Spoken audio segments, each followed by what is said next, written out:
Adrian's way of working is very much personal to this huge degree, sort of saying, I'm going to put myself on the line. I'm going to go out 100%, and you and me are going to do something powerful together. And you as a viewer can't just walk by and say, oh yes, that has a nice diagonal composition. You're going to have to relate to me.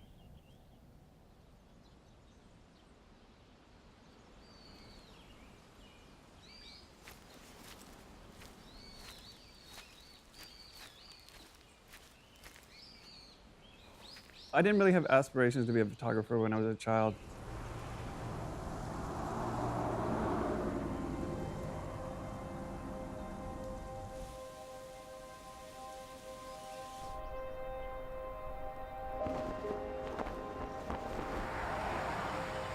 I was groomed really to be a preacher. Being gay in a small town in the South is just not okay. And it was a challenge. For a long time, you know, I definitely thought I was the only person in the whole world that was gay.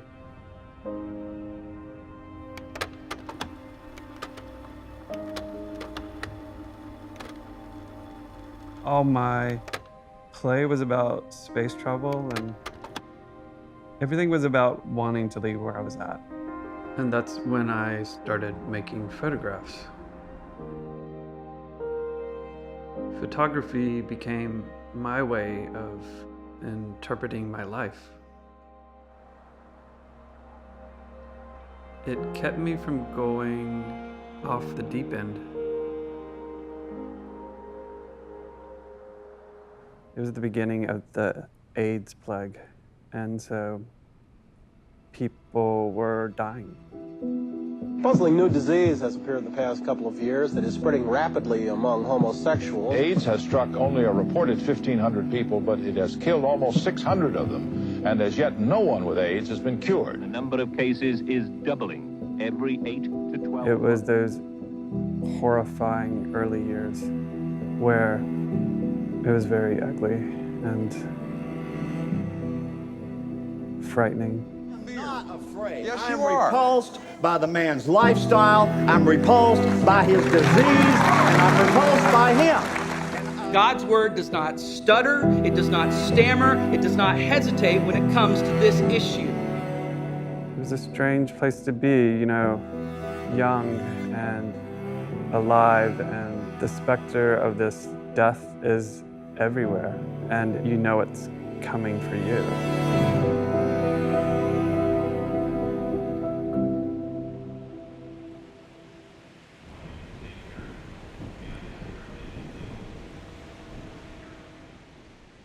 My mom, she found this invitation to this gay bar, to this party at a gay bar.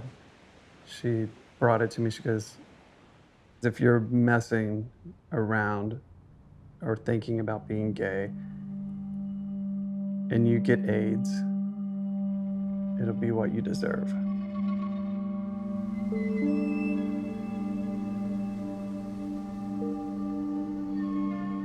My queerness, people wish me dead for it.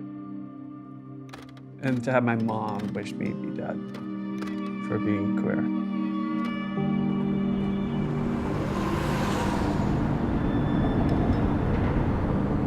I was still in a state of shock, really, at that point.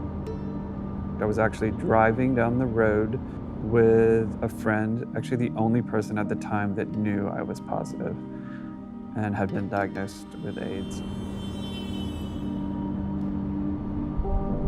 I was having these really visceral physical reactions when I would think about having to tell someone.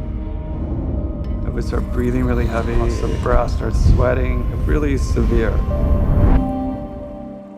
I realized it was this very old fear of being abandoned by my family. That moment of my mom saying she rushed that I would die. And it just sort of occurred to me, I'm like, this is how I'm supposed to deal with this. That I could heal some deep wound inside myself if I approached the act of telling my friends through photography. I have something to tell you. Those 6 words carry a powerful punch and have the ability to instill a mix of intense emotions in just about anyone. Photographer Adrain Chesser used those words as he began to tell his loved ones about his AIDS diagnosis. This while catching their response in photographs. With so many stories we've had about AIDS and HIV, I had never seen this particular part of the story told about, well, what about all your friends? He's constantly doing self-exploration and looking at himself and his own identity, and he's also seeking his own personal healing. Everybody would come in and they would sit down. I'd be across from them. I'd ask them to sign a release and they would sign it. We'd sit down and sort of get comfortable, and I would start focusing the camera and I'd just say, I have something to tell you. I've tested positive for HIV, and I've been diagnosed with AIDS.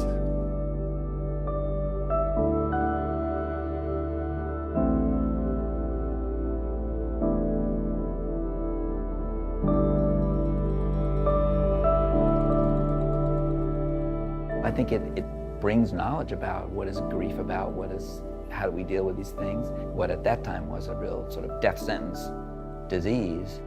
What is the impact of that on all the people who love you? These images will never express the experience that we had together. So then they have to sort of become something else. They become representatives of a universal human experience that doesn't necessarily have anything to do with HIV and AIDS specifically. Everyone at some point will have come up against something.